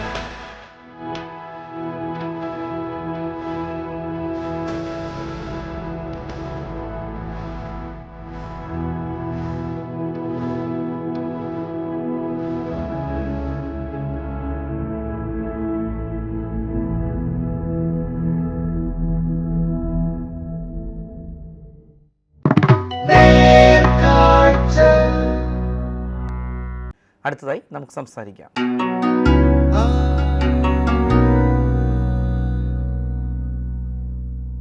നമസ്കാരം. നമുക്ക് സംസാരിക്കാൻ പരിപാടിയിലേക്ക് സ്വാഗതം. ഇന്ന് നമ്മോടൊപ്പമുള്ളത് തിരുവനന്തപുരം ജില്ലയിലെ നഗരൂർ പഞ്ചായത്തിൻ്റെ പ്രസിഡന്റ് ഡി സ്മിതയാണ്. പഞ്ചായത്തിൻ്റെ വികസന വിശേഷങ്ങളിലേക്ക് നമുക്ക് കടക്കാം. സ്വാഗതം. അതിദാരിദ്ര്യ നിർമ്മാർജ്ജനം ചെയ്യുന്നതിനായി എന്തൊക്കെ പ്രവർത്തനങ്ങളാണ് പഞ്ചായത്തിൻ്റെ ഭാഗത്തുനിന്നുണ്ടാകുന്നത്? കുടുംബശ്രീ ഏറ്റവും പ്രധാനപ്പെട്ടൊരു സംവിധാനമാണ്. ദാരിദ്ര്യ നിർമ്മാർജ്ജന പ്രവർത്തനങ്ങളിൽ നമുക്ക് വളരെ സഹായകരമായിട്ട് നിൽക്കുന്ന ഒരു ഏജൻസിയായിട്ട് പ്രവർത്തിക്കുന്നുണ്ട്. പഞ്ചായത്തിന് വളരെ സപ്പോർട്ടീവാണ് കുടുംബശ്രീയുടെ പ്രവർത്തനങ്ങൾ. ഇപ്പം നമുക്ക് അതിദരിദ്രരെ കണ്ടെത്തുക എന്നുള്ള ഒരു പരിപാടി ഗവൺമെൻറ് ഭാഗമായിട്ട് വന്നിരുന്നു. അതനുസരിച്ച് നമ്മുടെ പഞ്ചായത്തിൽ 62 അതിദരിദ്ര കുടുംബങ്ങളെയാണ് നമ്മൾ കണ്ടെത്തിയത്. അതിലിപ്പോൾ 57 പേരെ നിലവിലുള്ളൂ. ബാക്കി ഒരംഗങ്ങളൊക്കെ ഉണ്ടായിരുന്നത് മരണപ്പെട്ടു. അപ്പോൾ അവർക്ക് വേണ്ട അതിജീവനാവശ്യങ്ങളും അടിസ്ഥാന സൗകര്യങ്ങളും സ്വയം തൊഴിലിനുള്ള സംവിധാനങ്ങളും നമ്മളിപ്പോൾ പ്രോജക്റ്റിൻ്റെ ഭാഗമായിട്ട് ചെയ്തു കൊടുക്കുന്നുണ്ട്. തൊഴിൽ നൽകുന്ന പ്രവർത്തനം കുടുംബശ്രീ വഴി നിരവധി ആളുകൾക്ക് നമ്മൾ പ്രോജക്റ്റിൻ്റെ ഭാഗമായിട്ട് തന്നെ ബ്ലോക്കുമായിട്ട് ചേർന്നുകൊണ്ട് ജില്ലാ പഞ്ചായത്തുമായിട്ട് ചേർന്നുകൊണ്ടുള്ള പദ്ധതികൾ സബ്സിഡിയോടുകൂടി അവർക്ക് തൊഴിൽ സംരംഭങ്ങൾ ചെയ്യുന്നതിനുള്ള സഹായം ചെയ്യുന്നുണ്ട്. പിന്നെ വ്യവസായ വകുപ്പിൻ്റെ ഭാഗമായിട്ട് ഇന്ത്യൻ നമ്മുടെ പഞ്ചായത്തിൽ പ്രവർത്തിക്കുന്നുണ്ട്. അവരുടെ സഹായത്തോടു കൂടി ഏകദേശം 150-ലധികം സംരംഭങ്ങൾ ഇതിനോടകം സ്റ്റാർട്ട് ചെയ്തിട്ടുണ്ട്. അപ്പോൾ അതൊക്കെ ദാരിദ്ര്യ നിർമ്മാർജ്ജന പ്രവർത്തനങ്ങൾക്ക് കൂടുതൽ അക്കം കൂട്ടാൻ സാധിച്ചിട്ടുണ്ട്. കാർഷിക മേഖലാ വികസനത്തിൻ്റെ ഭാഗമായി പഞ്ചായത്തിൽ ഇതുവരെ നടത്തിയിട്ടുള്ള പ്രവർത്തനങ്ങൾ എന്തൊക്കെയായിരിക്കുമെന്ന് പറയാമോ? തിരുവനന്തപുരം ജില്ലയിൽ തന്നെ ഏറ്റവും കൂടുതൽ നെല്ലുൽപാദനം നടക്കുന്ന പഞ്ചായത്തുകളിലൊന്നാണ് നമ്മുടേത്. അപ്പോൾ ഇക്കഴിഞ്ഞ സ്റ്റാറ്റസ് റിപ്പോർട്ട് തയ്യാറാക്കുന്ന സമയത്ത് സ്റ്റാറ്റിസ്റ്റിക്സിൻ്റെ ഭാഗമായിട്ട് തന്നെ നമ്മുടെ പഞ്ചായത്ത് അതിനകത്ത് ഉൾപ്പെട്ടിട്ടുണ്ട്. 110 ഹെക്ടറിലാണ് നമ്മൾ നെൽകൃഷി ചെയ്യുന്നത്. 2 വില്ലേജുകളിലായിട്ടാണ്. 15 പാടശേഖര സമിതികൾ നമുക്കുണ്ട്. അപ്പോൾ അവരുടെ നേതൃത്വത്തിൽ തന്നെയാണ് നമ്മുടെ വികസന സമിതി, കൃഷി ഓഫീസുമായി ബന്ധപ്പെട്ട വികസന സമിതിയുടെയൊക്കെ നേതൃത്വത്തിൽ വളരെ കൃത്യതയോടുകൂടി തന്നെ ഈ പ്രവർത്തനം മുന്നോട്ട് പോവുകയാണ്. ഇപ്പോൾ ജില്ലയിൽ തന്നെ നമ്മുടെ പഞ്ചായത്തിൽ ഡ്രോൺ ഉപയോഗിച്ചുകൊണ്ടുള്ള ജൈവ കീടനാശിനി പ്രയോഗം നടത്തിയതിലൂടെ ഉൽപ്പാദനം 10 മടങ്ങ് വർദ്ധിപ്പിക്കാൻ നമുക്ക് സാധിച്ചിട്ടുണ്ട്. ഇപ്പോൾ ബ്ലോക്ക് പഞ്ചായത്തുമായിട്ട് സംയോജിച്ചുകൊണ്ട് നമ്മുടെ പുഴ നടത്തമെന്ന് പറഞ്ഞൊരു പ്രോജക്റ്റ് ഉണ്ടായിരുന്നു. അത് നീർച്ചാലിൽ നമ്മുടെ പഞ്ചായത്തിൽ തന്നെ 52 കുളങ്ങളുണ്ട്, തലക്കുളങ്ങളുണ്ട്. അപ്പോൾ അതിനെ സംരക്ഷിക്കുകയും ഒപ്പം ഫാം ബോണ്ടുകൾ NREGയുടെ സഹായത്തോടു കൂടി ഫാം ബോണ്ടുകൾ ഉണ്ടാക്കി കൃഷിക്ക് അനുയോജ്യമായ രീതിയിൽ നീർച്ചാലുകൾ തെളിയിക്കുകയും അവർക്ക് ആവശ്യാനുസരണം വെള്ളം ലഭ്യമാക്കുകയും ചെയ്യുന്ന പ്രവർത്തനങ്ങൾ, അവർക്ക് കർഷകർക്ക് വേണ്ട യന്ത്രങ്ങൾ കൃഷിക്ക് ഇറക്കുന്നതിന് വേണ്ടിയിട്ട് അവർക്ക് റാമ്പുകൾ ഉണ്ടാക്കി കൊടുക്കുക. അതുപോലെ ഇറിഗേഷൻ ഡിപ്പാർട്ട്മെൻറ്റിൻ്റെ ഭാഗമായിട്ട് നമുക്കൊരു മുട്ടച്ചൽ എന്ന് പറഞ്ഞിട്ടൊരു പാടശേഖരത്തിന് ഏകദേശം ഒരു 35 ലക്ഷം രൂപ ചിലവഴിച്ചുകൊണ്ട് അവിടെ ആവശ്യമായിട്ടുള്ള അടിസ്ഥാന സൗകര്യങ്ങൾ ഏർപ്പെടുത്തി കൊടുത്തിട്ടുണ്ട്. അപ്പോൾ ഇങ്ങനെ വളരെ നന്നായിട്ട് തന്നെയാണ് നമ്മുടെ കാർഷിക മേഖലയിൽ, ഉൽപ്പാദന മേഖലയിൽ ഏറ്റവും കൂടുതൽ തുക വിനിയോഗിച്ചുകൊണ്ട് തന്നെയാണ് ആ പ്രവർത്തനങ്ങളൊക്കെ നടക്കുന്നത്. ആരോഗ്യ മേഖലയിൽ പഞ്ചായത്ത് നടത്തിയിരിക്കുന്ന വിവിധ വികസന പ്രവർത്തനങ്ങളെക്കുറിച്ച് ഒന്ന് വിശദീകരിക്കാമോ? ഇപ്പോൾ നമ്മുടെ PHCയുടെ നേതൃത്വത്തിൽ അടിസ്ഥാന സൗകര്യങ്ങൾ കുറവായിരുന്നു നേരത്തെ. ഞങ്ങളുടെ ഭരണസമിതി വരുന്നതിന് മുന്നേ വാടക കെട്ടിടത്തിലായിരുന്നു PHC പ്രവർത്തിച്ചിരുന്നത്. തുടർന്ന് MLAയുടെ ഫണ്ട് ലഭ്യമാക്കിയതിനെ തുടർന്ന് നമുക്കൊരു കെട്ടിടം നിർമ്മിക്കുകയും തുടർന്ന് പഞ്ചായത്തും കൂടി സഹകരിച്ചുകൊണ്ട് ഇപ്പോൾ അടിസ്ഥാന സൗകര്യങ്ങൾ കുറച്ച് മെച്ചപ്പെട്ടിട്ടുണ്ട്. വീണ്ടും കുറച്ചുകൂടി MLA ഫണ്ട് തന്നതിൻ്റെ ഭാഗമായിട്ട് രണ്ടാമതൊരു നില കൂടി പണിതിട്ടുണ്ട്. ഒപ്പം എന്നിരുന്നാൽ പോലും കുടുംബാരോഗ്യ കേന്ദ്രമായി മാറിയിട്ടില്ല. അതിൻ്റെ ബാക്കി കാര്യങ്ങളൊക്കെ പൂർത്തിയായെങ്കിൽ മാത്രമേ ആ ഒരു തലത്തിലേക്ക് എത്തൂ. പിന്നീട് നമുക്ക് 3 ഡോക്ടറുടെ സേവനം, വൈകുന്നേരം 6 മണി വരെയുള്ള OP, അതൊക്കെ നമുക്ക് ചെയ്യാൻ സാധിക്കൂ. അപ്പോൾ കുറേ ഇനി വീണ്ടും ഫണ്ടിൻ്റെ അപര്യാപ്തത കൊണ്ട് നമുക്ക് കുറച്ച് ഡിലേ വന്നിട്ടുണ്ട്. എന്നാലും നമുക്ക് ആരോഗ്യ മേഖലയിൽ നിരവധിയായിട്ടുള്ള പ്രവർത്തനങ്ങൾ ചെയ്യുന്നുണ്ട്. ഇപ്പോൾ സാധാരണ ഒരു വാഹനം നമ്മൾ വാങ്ങിയാൽ ഇടയ്ക്കത് നമ്മൾ വർക്ക്ഷോപ്പിൽ കൊണ്ടുപോയി ശരിയാക്കും. പക്ഷെ നമ്മൾ മനുഷ്യർ പലപ്പോഴും നമ്മുടെ രോഗാതുരമായ അവസ്ഥകളൊന്നും പലപ്പോഴും ശ്രദ്ധിക്കാറ് പോലുമില്ല, പ്രത്യേകിച്ച് സ്ത്രീകൾ. ഇപ്പോൾ 10 വീട്ടിൽ ഒരാളിന് ക്യാൻസർ പോലുള്ള അസുഖങ്ങൾ ആയിക്കഴിഞ്ഞു പലയിടങ്ങളിലും. അപ്പോൾ അത് നമ്മൾ നേരത്തെ കൂട്ടി തന്നെ ഡിറ്റക്റ്റ് ചെയ്യാത്തത് കൊണ്ട് പലപ്പോഴും നമുക്ക് അവസാന ഘട്ടത്തിലായിരിക്കും ഈ രോഗങ്ങൾ തിരിച്ചറിയുക. അതിൻ്റെ ഭാഗമായിട്ട് തന്നെ ഒരുപാട് കുടുംബങ്ങൾ അനാഥമാകുന്ന സ്ഥിതിയുണ്ട്. അപ്പോൾ അതിനെ ഒരു ക്യാൻസർ ഡിറ്റക്ഷൻ RCCയുമായിട്ട് ചേർന്നുകൊണ്ട് നമ്മൾ ആ ഒരു പ്രവർത്തനം നടത്തുന്നുണ്ട്. ജീവിതശൈലി രോഗങ്ങൾ നേരത്തെ തന്നെ കണ്ടുപിടിക്കുന്നതിന് വേണ്ടിയിട്ട് ബ്ലോക്ക് പഞ്ചായത്ത് ഒരു ആരോഗ്യ ഭവനം എന്ന് പറഞ്ഞൊരു പദ്ധതി പഞ്ചായത്തുമായി ചേർന്ന് ചെയ്യുന്നുണ്ട്. അപ്പോൾ അതിന് വേണ്ടിയിട്ട് ആശാവർക്കറുടെ സേവനം ഉപയോഗിച്ചുകൊണ്ട് ജീവിതശൈലി രോഗങ്ങൾ കണ്ടെത്തുന്നതിന് വേണ്ടിയിട്ട് അവരുടെ ഒരു സേവനം വീടുകളിൽ തന്നെ ചെയ്യാൻ കഴിയുന്ന വിധത്തിലേക്കുള്ള ആ പ്രവർത്തനം നടക്കുന്നുണ്ട്. പിന്നെ അവർക്ക് ആവശ്യമായിട്ടുള്ള മരുന്നുകൾ നൽകുന്നുണ്ട്. ആശ്വാസം എന്ന് പറയുന്നൊരു പദ്ധതി ജില്ലാ പഞ്ചായത്തുമായി ചേർന്ന് ചെയ്യുന്നു. ഡയാലിസിസ് പേഷ്യൻസിന് നമ്മൾ അവർക്ക് 5 ഡയാലിസിസ് ചെയ്യുന്നതിന് ജില്ലാ പഞ്ചായത്തിൻ്റെ സഹകരണത്തോടു കൂടി ഇപ്പോൾ ഒരു ഡയാലിസിസിനുള്ള കാശ് നമ്മൾ കൊടുക്കുന്ന ഒരു പദ്ധതി അതൊക്കെ ചെയ്തു പോരുന്നുണ്ട്. മാലിന്യ സംസ്കരണ മേഖലയിൽ നമ്മുടെ പഞ്ചായത്ത് നടത്തിയ വിവിധ പ്രവർത്തനങ്ങൾ എന്തൊക്കെയാണ്? അത് നമ്മളെ സംബന്ധിച്ചിടത്തോളം ഒരു വെല്ലുവിളിയായിരുന്നു. കാരണം MCF നമ്മുടെ പഞ്ചായത്തിനുണ്ടായിരുന്നില്ല. ആയതുകൊണ്ട് നമുക്ക് പഞ്ചായത്തിൽ കുറച്ച് ഭൂമിയുണ്ടായിരുന്നു. അത് കുറേ ആളുകൾ കൈവശപ്പെടുത്തി വയ്ക്കുന്നൊരു സ്ഥിതിയുണ്ടായി. നമ്മുടെ പഞ്ചായത്ത് വന്നതിന് ശേഷം താലൂക്ക് സർവേയർ വന്ന് അളന്ന് തിട്ടപ്പെടുത്തി ഏകദേശം 2 ഏക്കറോളം ഭൂമി നമുക്ക് തിരിച്ചു പിടിക്കാനായി. പല ആളുകളും കൈകാര്യം ചെയ്തുകൊണ്ടിരുന്നു. അപ്പോൾ അതിനകത്ത് നമ്മൾ ഒരു വലിയ MCF, പക്ഷേ പോലീസ് പ്രൊട്ടക്ഷനോട് കൂടിയാണ് നമുക്ക് ചെയ്യേണ്ടി വന്നത്. ആളുകളെ പല വിധത്തിൽ നമ്മൾ ബോധവൽക്കരിക്കാൻ ശ്രമിച്ചുവെങ്കിലും ഒരു കൂട്ടം ആളുകൾ നമുക്കെതിരെ, അതായത് അവിടെ ബിൽഡിംഗ് കൺസ്ട്രക്ഷൻ തുടങ്ങാൻ വേണ്ടിയിട്ട് ഇറങ്ങുമ്പോൾ ഞങ്ങൾക്കെതിരെ കേസ് കൊടുത്ത് പാറയും മറ്റു സാധനങ്ങളും തിരിച്ച് ലോറിയിൽ കയറ്റി വിടുന്ന സ്ഥിതി പോലും ഉണ്ടായി. പക്ഷേ ഇപ്പം നമ്മൾ ഒരുപാട് വെല്ലുവിളികൾ ഉണ്ടായിരുന്നെങ്കിൽ പോലും നമ്മുടെ ജനപ്രതിനിധികൾ ഒരുമിച്ച് നിന്ന് അതിനെ നേരിട്ടതിൻ്റെ ഭാഗമായി നമുക്ക് MCF ഉദ്ഘാടനം കഴിഞ്ഞു. ഇപ്പോൾ നമുക്ക് 17 വാർഡുകളാണ് നമ്മുടെ പഞ്ചായത്തിലുള്ളത്. ഇപ്പോൾ 34 സ്ത്രീകൾ, അവരാണ് ഹരിതകർമ്മസേനയുടെ പ്രവർത്തകരായിട്ട് ഇപ്പം മാറിയിട്ടുള്ളത്. ആദ്യം തന്നെ QR കോഡ് പതിച്ച ഒരു പഞ്ചായത്തായിരുന്നു നമ്മൾ. പിന്നെ മനോഭാവത്തിലുള്ള മാറ്റം അത് ഏറ്റവും പ്രധാനപ്പെട്ടതാണ്. അതിന് നമ്മൾ ജനകീയ ക്യാമ്പയിനുകൾ, ബോധവൽക്കരണ ക്ലാസ്സുകൾ ഒക്കെ നടത്താൻ ശ്രമിക്കുന്നുണ്ട്.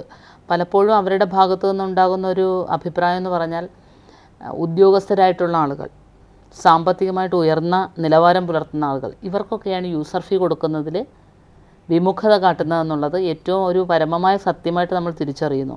അപ്പോൾ അതിനെതിരെ ശക്തമായിട്ടുള്ളൊരു നിലപാടെടുക്കണമെന്ന് തന്നെയാണ് നമ്മൾ ആലോചിച്ചിട്ടുള്ളത്.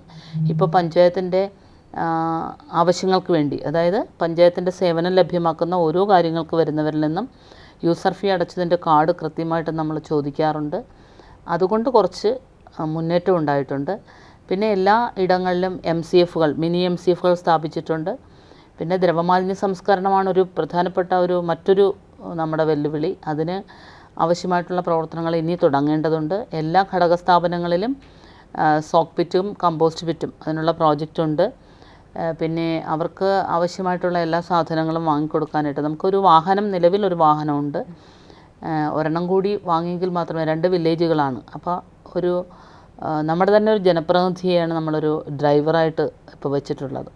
പിന്നെ ഒരാളെ കൂടി പരിശീലനം കൊടുത്ത് അവർക്കും കൂടി ഒരു അധിക വരുമാനം കൂടി കിട്ടത്തക്ക വിധത്തിൽ മറ്റ് പ്രവർത്തനങ്ങളും കൂടി ആലോചിക്കുന്നുണ്ട്. ഒരു തുണിസഞ്ചി നിർമ്മാണം ഇതിൻ്റെ ഭാഗമായിട്ട് ചെയ്യണമെന്ന് ആലോചിക്കുന്നു. പിന്നെ പുതിയ MCF വന്നതേ ഉള്ളൂ. ബെയിലിംഗ് മെഷീനും സോർട്ടിംഗ് ടേബിളും ഒക്കെ നമ്മൾ പ്രോജക്റ്റ് ആക്കിയിട്ടേ ഉള്ളൂ. ഇപ്പോൾ വാങ്ങാനിരിക്കുന്നേ ഉള്ളൂ. അപ്പോൾ അതാണ് അതിൻ്റെ പ്രവർത്തനങ്ങളുമായിട്ട് പോകുന്നത്. പിന്നെ ആളുകളുടെ മനോഭാവം മാറുന്നതിനനുസരിച്ച് നമുക്ക് പൂർണ്ണമായും മാലിന്യം ഇത്തരത്തിൽ മാറ്റാൻ കഴിയും. പിന്നെ നമ്മൾ ജൈവ മാലിന്യങ്ങൾ സംസ്കരിക്കുന്നതിന് വേണ്ടിയിട്ട് അതാത് വീടുകളിൽ തന്നെ NRGയുടെ ഭാഗമായിട്ട് സോക്ക് പിറ്റും കമ്പോസ്റ്റ് പിറ്റും ഒക്കെ കൊടുക്കണമുണ്ട്. ഇനി സ്ത്രീകൾക്കും കുട്ടികൾക്കുമായിട്ടുള്ള പഞ്ചായത്തിൻ്റെ പ്രത്യേക പദ്ധതികൾ എന്തെല്ലാമാണ്? സ്ത്രീകൾക്ക് ഇപ്പോൾ നമ്മളൊരു ഫിറ്റ്നസ് സെൻറ്റർ നമ്മുടെ പഞ്ചായത്തിൻ്റെ മുകളിലത്തെ നിലയിൽ തന്നെ ആരംഭിച്ചിട്ടുണ്ട്. അത് ജീവിതശൈലി രോഗങ്ങളുടെ ഭാഗമായിട്ട് അവർക്കൊരു രാവിലെ ഒരു എക്സസൈസും മറ്റുമൊക്കെ പഞ്ചായത്തിൽ വരുന്നവർക്കും ആകാം. അപ്പോൾ ഒരു ട്രെയിനറെ വെക്കാൻ തീരുമാനിച്ചിട്ടുണ്ട് ഇപ്പോൾ. പിന്നെ യോഗ പരിശീലനം നടക്കുന്നുണ്ട്. കഴിഞ്ഞ വർഷവും നമ്മൾ ആ പ്രോജക്റ്റ് ഉണ്ടായിരുന്നു. ഇപ്പോൾ ഒരു 2-3 ബാച്ചുകളിലായിട്ട് സ്ത്രീകൾ രാവിലെ ഒരു 8 മണിയോടുകൂടി വരാറുണ്ട്. 10 മണിക്കാണ് അവർ തിരിച്ചു പോകുന്നത്. അപ്പോൾ ഒരു ഡോക്ടറെ നമ്മൾ അതിന് വേണ്ടിയിട്ട് പ്രോജക്റ്റിൻ്റെ ഭാഗമായിട്ട് തന്നെ എടുത്തിട്ടുണ്ട്, ഒരു ആയുർവേദ ഡോക്ടറെ. അപ്പോൾ അവരുടെ നേതൃത്വത്തിലാണ് യോഗ പരിശീലനം നടക്കുന്നുണ്ട്. പിന്നെ ഒരു ശിങ്കാരി മേളത്തിൻ്റെ 2 ടീമുകൾക്ക് പരിശീലനം കഴിഞ്ഞു. കുടുംബശ്രീയുടെ നേതൃത്വത്തിലായിരുന്നു പരിശീലനം. ഇപ്പോൾ അവർ സാധനങ്ങളൊക്കെ മേടിക്കാനായിട്ട് നമ്മളിപ്പോൾ പ്രോജക്റ്റ് വെച്ചിട്ടുണ്ട്, അവർക്ക് ആവശ്യമായിട്ടുള്ള സാധനങ്ങൾ വാങ്ങിക്കൊടുക്കാൻ. ഇതുകൂടാതെ വിവിധ പദ്ധതികൾ ചെയ്യുന്നുണ്ട് സ്ത്രീകൾക്കും കുട്ടികൾക്കും. നമ്മളിപ്പോൾ ശലഭ പാർക്ക് ചെയ്തു കൊടുത്തു. ഇപ്പോൾ നാപ്കിൻ വെൻഡിങ് മെഷീൻ ആവശ്യപ്പെട്ടിരിക്കുകയാണ്. മിയാവാക്കി വനവൽക്കരണം അത് അതിൻ്റെ ഭാഗമായിട്ട് ചെയ്തു. പിന്നെ അവർക്ക് അടിസ്ഥാന സൗകര്യങ്ങളെല്ലാം ലഭ്യമാക്കിയിട്ടുണ്ട്. എല്ലാ ക്ലാസ്സിലും ലൈബ്രറികളുണ്ട് സ്കൂളിൽ. പിന്നെ എല്ലാ സ്കൂളുകളിലും നമുക്ക് 7 സ്കൂളുകളാണ് ഉള്ളത്. അതിനകത്തെല്ലാം ഇപ്പോൾ ഗവൺമെൻറ് സ്കൂളുകളിലെല്ലാം വർണ്ണക്കൂടാരം നടപ്പിലാക്കാനായിട്ടുണ്ട്. 10 ലക്ഷം രൂപ വീതം അങ്ങനെയുള്ള പദ്ധതികളൊക്കെ ചെയ്തു പോരുന്നു. ദുരന്ത നിവാരണവുമായി ബന്ധപ്പെട്ട് പഞ്ചായത്ത് തലത്തിൽ നടത്തുന്ന പ്രവർത്തനങ്ങൾ എന്തെങ്കിലും ഉണ്ടോ പറയാൻ? കണ്ടറിഞ്ഞതും അനുഭവിച്ചതുമായിട്ടുള്ള ദുരന്തം ഒന്നും ഉണ്ടാകുന്ന മേഖല അധികമായിട്ടുള്ള സ്ഥലമല്ല നമ്മുടേത്. എങ്കിലും ദുരന്ത നിവാരണ പ്രവർത്തനങ്ങൾക്ക് എല്ലാ ആളുകളെയും സജ്ജരാക്കി നിർത്തിയിട്ടുണ്ട്. വോളണ്ടിയേഴ്സിനെ എല്ലാം പരിശീലനം കൊടുത്ത് നമ്മൾ സജ്ജരാക്കിയിട്ടുണ്ട്. പിന്നെ ഈ അധികമായിട്ട് മഴ പെയ്യുന്ന സമയത്ത് നമ്മുടെ പാടങ്ങൾക്ക് സൈഡിൽ താമസിക്കുന്ന അത് ഒരു പ്രാവശ്യം മറ്റോ നമുക്ക് അങ്ങനെ വന്നിട്ടുള്ളൂ. അവരെ ഒന്ന് മാറ്റി താമസിപ്പിക്കേണ്ട സ്ഥിതി ഉണ്ടായത്. ഒരു അംഗൻവാടിയിലാണ് നമ്മളവരെ മാറ്റി പാർപ്പിച്ചത്. അല്ലാതെ അങ്ങനെ വലിയ ഒരു ദുരന്ത സാധ്യതയുള്ളതായിട്ട് ശ്രദ്ധയിൽപ്പെട്ടിട്ടില്ല. എങ്കിലും പാറക്കോറികൾ നമ്മുടെ പഞ്ചായത്ത് പ്രദേശത്തുണ്ട്. അതിൻ്റെ ഭാഗമായിട്ട് ഈ പാറ പൊട്ടിച്ചെടുത്ത കുളങ്ങൾ ഉണ്ട്. അത് പാറ പൊട്ടിക്കുന്നതിൻ്റെ ഭാഗമായിട്ടുള്ള ദുരന്തങ്ങൾ ചിലപ്പോൾ ഭാവിയിൽ ഉണ്ടായേക്കാം.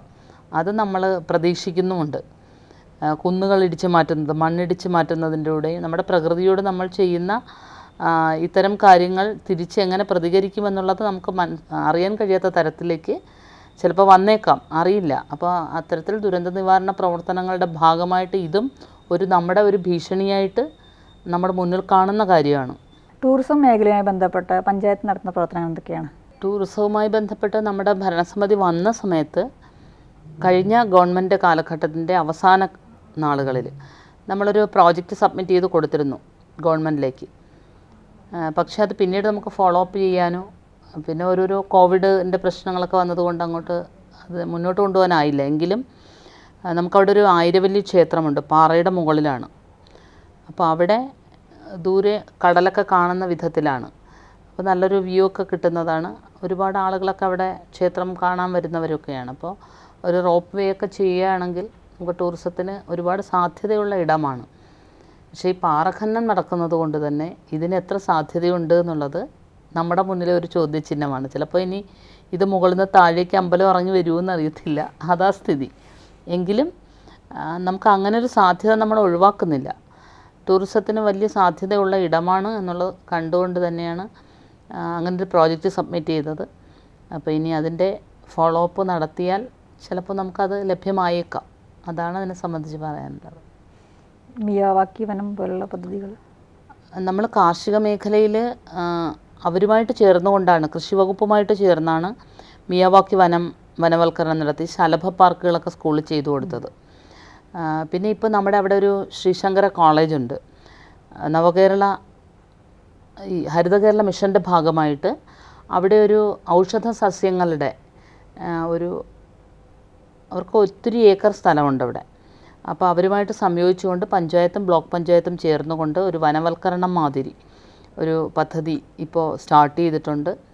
അപ്പോൾ അത് എല്ലായിടത്തും. പിന്നെ നമ്മൾ ഫലവൃക്ഷ തൈകൾ നല്ല ഇനം പ്ലാവും മാവും ഒക്കെ വാങ്ങി തൊഴിലുറപ്പുകാരെ കൊണ്ട് തന്നെ നമ്മുടെ വീടുകൾക്ക് കൊടുക്കുന്നുണ്ട്. അതൊരു ശരിക്കും കുറച്ച് കഴിയുമ്പോഴേക്കും നമുക്കൊരു പച്ചപ്പ് നമ്മുടെ നാട്ടിലുണ്ടാക്കിയെടുക്കാൻ കഴിയുമെന്നൊരു ധാരണയിലാണ്. ആളുകൾക്കും ഇതൊരു ആവശ്യമാണ്. നമ്മളിപ്പോൾ പുറത്തു പോയി വാങ്ങുകയാണെങ്കിൽ കുറേ അധികം പൈസ കൊടുക്കണം. 250 രൂപയെങ്കിലും ഒരു പ്ലാവിന് കൊടുക്കണം. നമുക്ക് സബ്സിഡി നിരക്കിൽ നമുക്ക് കൊടുക്കാമല്ലോ. അപ്പോൾ അത് ചെയ്യുന്നുണ്ട്. പിന്നെ തെങ്ങിൻ തൈ വെച്ച് പിടിപ്പിക്കൽ. ഇപ്പം നമ്മുടെ കേരവൃക്ഷങ്ങളുടെ നാടെന്ന് പറയുന്നത് ഇപ്പം മാറിക്കൊണ്ടിരിക്കുകയാണ്. ഇപ്പോൾ തമിഴ്നാട്ടിൽ നിന്ന് തേങ്ങ വരികയാണല്ലേ. അപ്പോൾ നമുക്ക് ആ ഒരു പദ്ധതി ഏറ്റവും മികവാർന്നതാണെന്ന് മനസ്സിലാക്കിക്കൊണ്ട് തന്നെ തൊഴിലുറപ്പുമായി സഹകരിച്ചുകൊണ്ട് കൃഷി വകുപ്പിൻ്റെ നേതൃത്വത്തിൽ നമ്മൾ തെങ്ങിൻ തൈ കൊടുക്കുന്നൊരു പദ്ധതി വെച്ചിരുന്നു. അതൊക്കെ നടപ്പിലാക്കിക്കൊണ്ടിരിക്കുന്ന പദ്ധതികളാണ് ഇങ്ങനെയുള്ളതൊക്കെ. പിന്നെ ഹരിതഭവനം ജില്ലാ പഞ്ചായത്തുമായി ചേർന്ന് ചെയ്യുന്നൊരു പദ്ധതിയാണ്. അവിടെ കോഴിയും കൂടുമുണ്ട്, കിണർ റീചാർജ് ഉണ്ട്, അതുപോലെ പച്ചക്കറി തൈ കൊടുത്ത് ചെടിച്ചട്ടിയും അതുപോലെ അതിനോടൊപ്പം പച്ചക്കറി തൈകളും കൊടുക്കുന്നത്, അങ്ങനെ ഒരു പാക്കേജ് പോലെ കൊടുക്കുന്ന ഒരു പദ്ധതി ഹരിതഭവനം. എല്ലാം ഒരിടത്ത് തന്നെ കിട്ടത്തക്ക വിധത്തിൽ. അപ്പോൾ ഇത്തരത്തിലുള്ള പ്രോജക്റ്റുകളൊക്കെയാണ് അതിൻ്റെ ഭാഗമായിട്ട് ചെയ്തുകൊണ്ടിരിക്കുന്നത്. നമ്മുടെ പഞ്ചായത്തിൽ 30 അംഗനവാടികളാണുള്ളത്. അപ്പോൾ എല്ലാ അംഗനവാടികൾക്കും കെട്ടിടങ്ങളില്ല. 22 അംഗനവാടികൾക്ക് മാത്രമേ കെട്ടിടങ്ങളായിട്ടുള്ളൂ. ഇനി ബാക്കി സ്ഥലത്ത് കൂടി വേണം. അപ്പോൾ 2-3 ഇടങ്ങളിൽ നമുക്ക് ഭൂമിയും ഇല്ല. അപ്പോൾ എൻ്റെ വാർഡിൽ തന്നെ ഇപ്പോൾ ഒരാൾ നമുക്കൊരു 7.5 സെൻറ്റ് സ്ഥലം സൗജന്യമായിട്ട് തരാമെന്ന് അറിയിച്ചിരിക്കുകയാണ്. അപ്പോൾ ഇങ്ങനെയുള്ള നല്ല മനുഷ്യരുണ്ടെങ്കിൽ നമുക്ക് സൗജന്യമായിട്ട് ഭൂമി കിട്ടുകയാണെങ്കിൽ, ഇപ്പോൾ നമ്മൾ പഞ്ചായത്തിൽ തന്നെ 2 അംഗനവാടികൾ ചെയ്തത് NREGയുമായിട്ട് ക്ലബ് ചെയ്തിട്ടാണ്. അപ്പോൾ അവരുടെ സഹായം കൂടി ലഭ്യമായിരുന്നു. അപ്പോൾ നമുക്ക് പഞ്ചായത്തിന് പ്രോജക്റ്റ് അത്രയും പൈസ മറ്റെന്തെങ്കിലും ആവശ്യങ്ങൾക്ക് വിനിയോഗിക്കാം. അപ്പോൾ അങ്ങനെയും നമ്മളിപ്പോൾ ചെയ്തിട്ടുണ്ട്. അവർക്ക് ആവശ്യമായിട്ടുള്ള എല്ലാ സംവിധാനങ്ങളും ഒരുക്കി കൊടുത്തുകൊണ്ട് തന്നെയാണ് പോകുന്നത്. അവർക്ക് ഇപ്പോൾ ഈ വർഷം നമ്മൾ അവർക്ക് മിക്സി ഇല്ല എന്ന് പറഞ്ഞു. അങ്ങനെ മിക്സി വെച്ചിട്ടുണ്ട്. അപ്പോൾ അവരുടെയും ആയാസരഹിതമായിട്ടുള്ള ജോലി ചെയ്യാൻ വേണ്ടിയിട്ട് അങ്ങനെയുള്ള സാധനങ്ങളൊക്കെ. പിന്നെ കുട്ടികൾക്ക് ആവശ്യമായിട്ടുള്ള ബേബി ഫ്രണ്ട്ലി ആയിട്ടുള്ള എല്ലാ സംവിധാനങ്ങളുമാണ് അവിടെ ഒരുക്കിയിട്ടുള്ളത്. അവർക്ക് ബേബി ഫ്രണ്ട്ലി ഉള്ള ചെയറും മറ്റു കാര്യങ്ങളും, അങ്ങനെ എല്ലാ സംവിധാനങ്ങളും അവർ ആവശ്യപ്പെടുന്ന. പിന്നെ കുട്ടികളുടെ ഗ്രാമസഭ നമ്മൾ ചേർന്നിരുന്നു. അപ്പോൾ അവർ പറയുന്ന കാര്യങ്ങളും നമ്മൾ ഉൾക്കൊണ്ടുകൊണ്ടാണ് കുട്ടികൾ ആവശ്യപ്പെട്ട അതിനനുസരിച്ചുള്ള പദ്ധതികൾ സ്കൂളുകളിലും ചെയ്യാൻ ശ്രമിച്ചിട്ടുണ്ട്.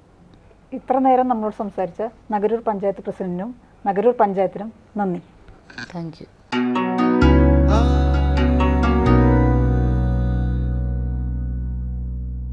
തദ്ദേശകം അവസാനിക്കുന്നു.